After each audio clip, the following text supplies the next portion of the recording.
Migit 2,000 Fernandinos, iba't kareng marginalized to peka mangailangang sektor, reng meging benepisyaryo, kim pa maglunsad, ning kadiwa ng Pangulo, 20 bigas meron na king syudad San Fernando, agenapan king talwing Aldo ning Abril. Pasasalamat ing payabot ng Mayor Vilma Caluwag, king national government, akayadwangan ning City Agriculture and Veterinary Office o CAVO, bang adake in programa kareng Fernandinos.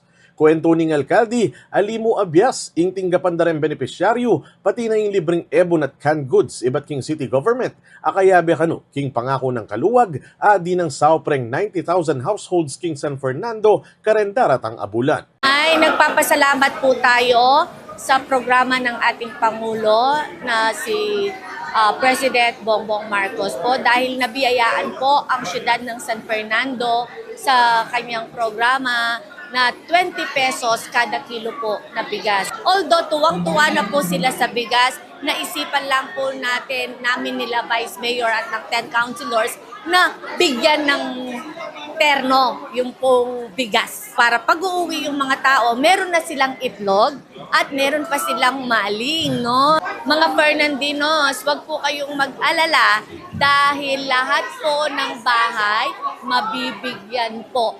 Abangan nyo po kami sa mga barabarangay ninyo dahil ipapamahagi po natin lahat sa mga bahay-bahay. Kasabi ng programa, migsagawaring kadiwa pop-up store, amig dake agricultural products, ang mas mura at direkta iba't kareng ortelano, agpangkang City Councilor J. Cuyugan, Chairman ng Agricultural Committee at sinulat king local kadiwa ordinance. Ining kadiwa, maragulya sao kareng farmers, apo kareng Fernandino.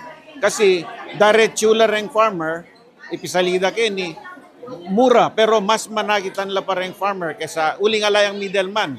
Kay bat kareng consumers, mas mura ya pang salwanda. Uling baluta naman, government projects are for service, not for profit.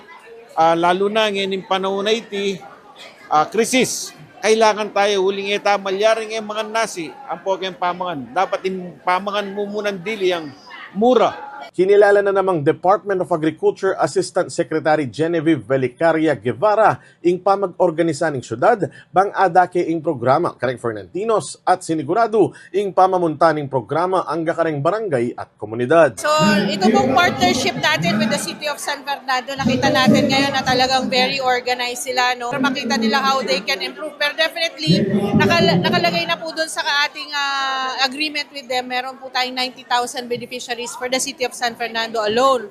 So, naka-schedule na rin. Titignan nila kung paano pa mas mapapabilis yung delivery. Pero sabi nga ni Mayor, halos lahat nga daw na households dito ay mabibigyan po natin ng ating benteng bigas. Para King Juan Balita Central Luzon, ako po'y Paulo Marcelo, laging on call sa balita.